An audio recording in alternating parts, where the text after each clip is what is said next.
Todo mundo que tem um cão ou gato sabe que vacinar o pet é um dos cuidados mais importantes que devemos ter com a saúde deles. Mas será que todo mundo sabe dizer quais vacinas o cão ou gato precisa receber e com qual periodicidade? É sobre isso que hoje a gente conversa aqui no quadro Vida Pet com a médica veterinária Silvia Angélico. Ele está aqui conosco, vai explicar tudo pra gente. Boa tarde, doutora, seja muito bem-vinda novamente. Boa tarde, Leandro. Boa tarde, Stephanie. Boa tarde a todos os nossos ouvintes. Boa tarde, doutora. E afinal, por que é tão importante vacinar os cães e os gatos?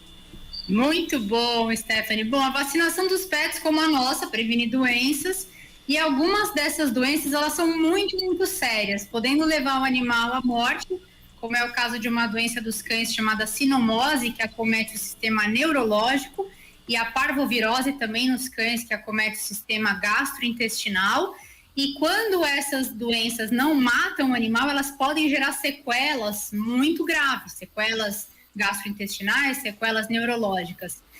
Então, para essas doenças, principalmente para as quais a gente não tem tratamento, que elas sequelam ou que elas podem levar o animal a óbito, aí é importantíssimo. No caso da raiva, por exemplo, que é um risco tanto para cães quanto para gatos, e no caso da leptospirose, ainda existe a questão delas serem zoonoses, ou seja, doenças que os animais podem transmitir para o ser humano.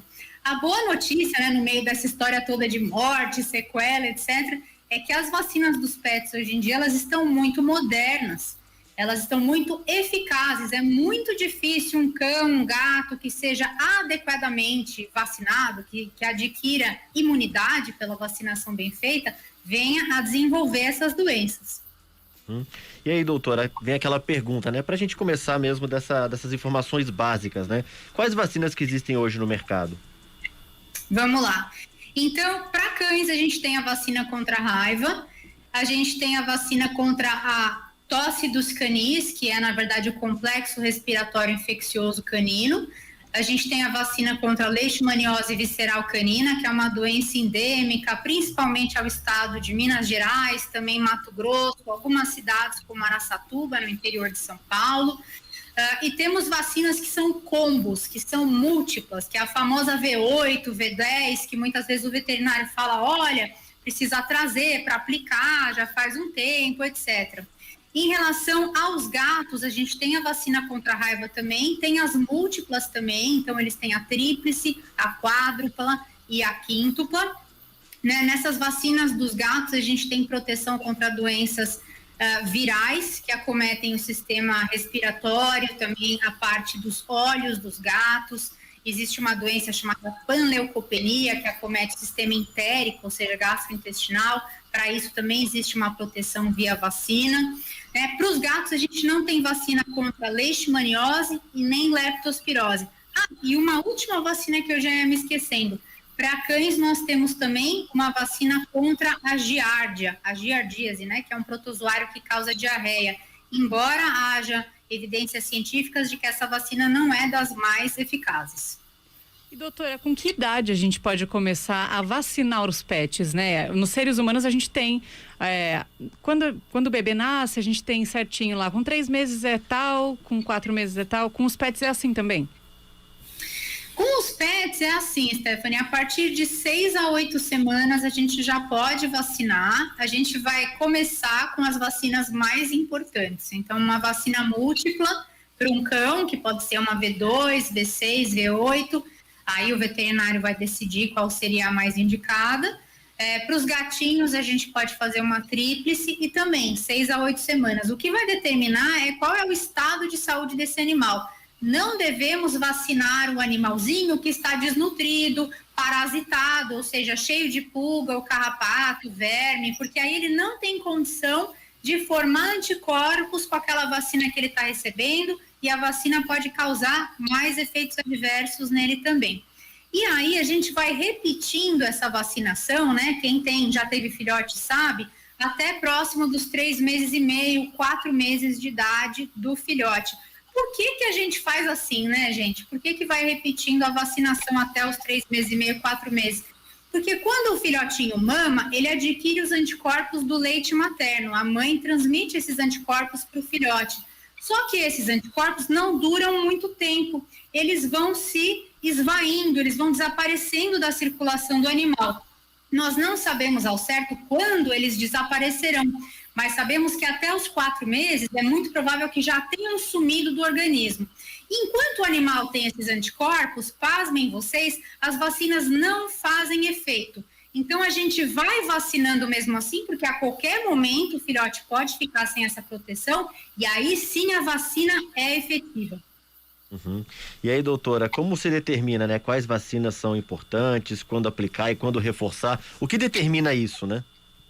Vamos lá, Leandro. Bom, muito importante também chamar atenção para o fato de que os tutores devem sempre procurar fazer a vacinação com o médico veterinário, porque, infelizmente, existem algumas casas de ração, pet shops e tal, que oferecem a vacinação e ela é um procedimento médico, um procedimento preventivo, clínico, precisa ter um protocolo, precisa saber acondicionar, aplicar, examinar esse animal antes da vacinação, né? Então é importante fazer sempre no veterinário.